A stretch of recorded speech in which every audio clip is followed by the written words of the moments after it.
Hello everyone, my name is Taylor Sloninger and I am a junior nursing student. Today I'll be providing a comparative presentation on Confucianism, Daoism, and Legalism. But first, let's take a look at why these political philosophies were created in the first place.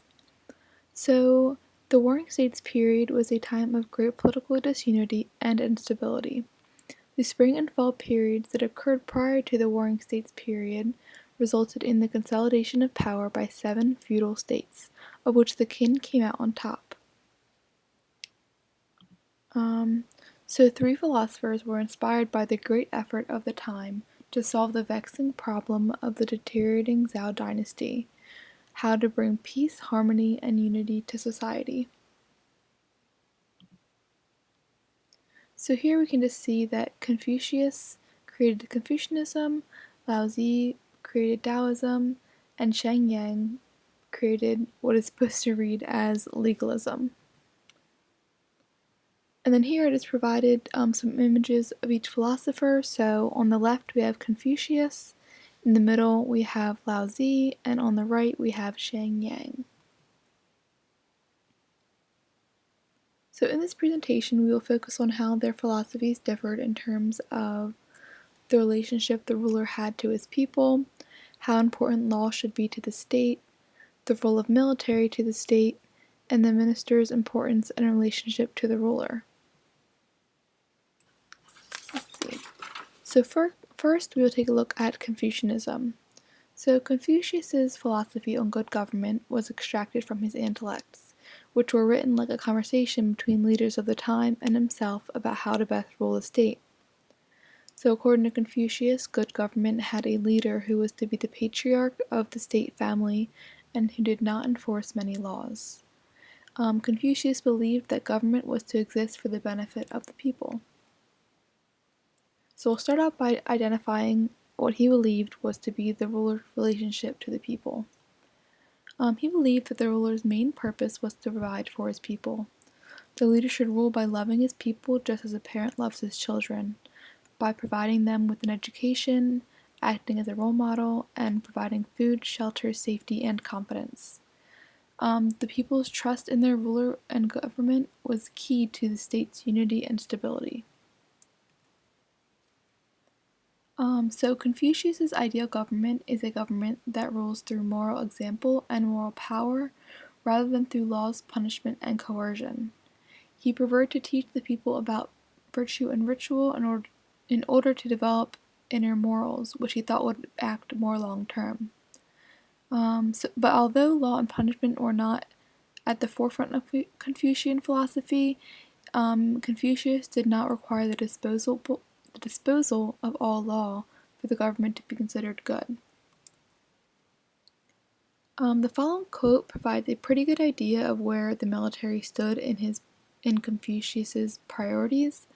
So it reads, "When Xingong asked about government, the master said, 'Sufficient food, sufficient military force, and confidence of the people.'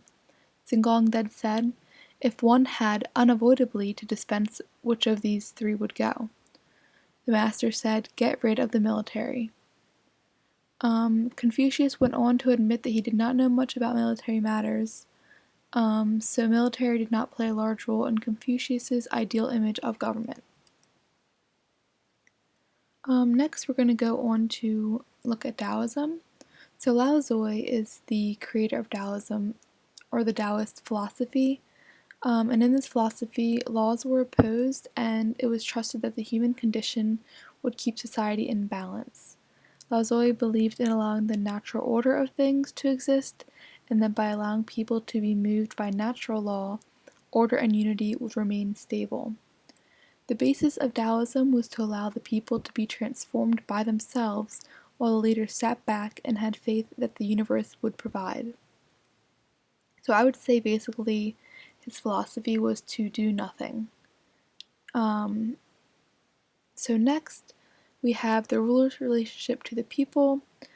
As I was reading, I found that it was quite complex and up for interpretation. The most concrete role that I can find was for the leader to set an example for his people by renouncing wealth, power, and ambition, and reducing crime by not valuing goods that are hard to come by or objects of desire. So the ruler's main goal was to prevent the people's desire to do bad.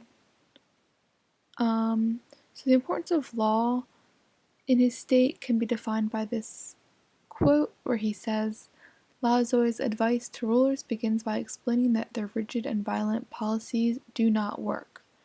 The eradication of law was the foundation on which Daoism was built. He stressed the importance of allowing natural law to play out in people's lives, and he believed that without the burden of unnatural laws getting in the way, people would be able to find their way in the universe. So Lao Tzu's beliefs as to where military stood in the Taoist government were parallel to his beliefs on the importance of law, which is that the military does not belong. Taoists were opposed to conflict and did not believe that the military played any role in the success of a Taoist state. So finally, we're going to take a look at legalism. So Sheng Yang, the creator of the legalist philosophy, trusted that the uniformity of law and an active ruler who implemented those laws was the key to good government. He based his philosophy on the idea that people do not have the ability to do good on their own, and that the government's job was to make decisions for them. He also admittedly had a dim view on Confucianism and its loosely structured laws. So Sheng Yang's definition of the leader's role in a legalist state was clear and did not leave much room for interpretation, in contrast to the Taoist definition of the leader's role. So in the legalist state, the leader was not there to be the people's friend. Instead, the ruler should be in control of a society where people are anxious to serve him. The ruler was an unquestionable authority who was responsible for creating and enforcing laws. So in a legalist state, law was of utmost importance, and it was believed to be the only way to achieve order and stability in society. The best laws are those that are uniform and inflexible so that people can understand them. And those uniform and inflexible laws were to be enforced with rich reward for obedience and harsh punishment for disobedience.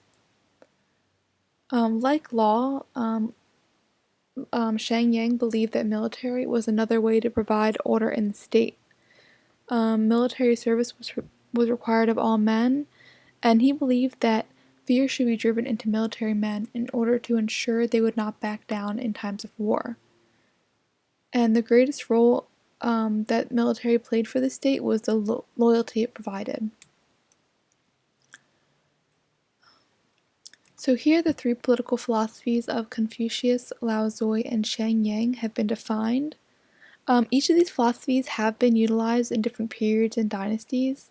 For example, Confucianism was utilized by the Han Dynasty, the Tang Dynasty used Daoism, and the Qin Dynasty used legalism. So now let's just take a quick look at the similarities and differences between these three philosophies along with their defined roles of ministers. So just to start out, I would say that legalism does not share many similarities to either of the other two philosophies, but there were some similarities defined between Confucius and Lao Tzu. So Confucius and Lao Tzu had similar faith in the people of the state to do the right thing, though Confucius did not require the complete disposal of law. Both Confucius and Lao Tzu believed that military strength was not the key to a successful government, and they both trusted that teaching morals was more important and effective than enforcing laws. I would say that the differences between the three philosophies are probably greater than the similarities that would be found between them. So between Confucius and Lao Tzu, the main difference is that Confucius still believed that some laws should stay in place for the for the people who would not behave no matter what kind of government was in place, whereas Lao Tzu would still have left this up to the universe. And the differences between Confucius and Lao Tzu as a pair and Shang Yang are that Shang Yang's belief in the importance of laws and their strict enforcement differs greatly from the emphasis, or lack of emphasis, put on them by Confucius and Lao Tzu. The importance of military is most greatly seen in legalism, whereas Daoism is completely opposed to war and conflict. And then finally, the role of the leader greatly differed between each philosophy. So a few words to describe each leader for Confucianism would be active, active provider and role model. In Taoism, the leader was to set an example and relied on faith rather than taking action. And then in legalism, the leader was not the people's friend and was to act solely as the enforcer of law. And then I still thought it was important to go into the role of ministers, even though they were not clearly defined in all the philosophies.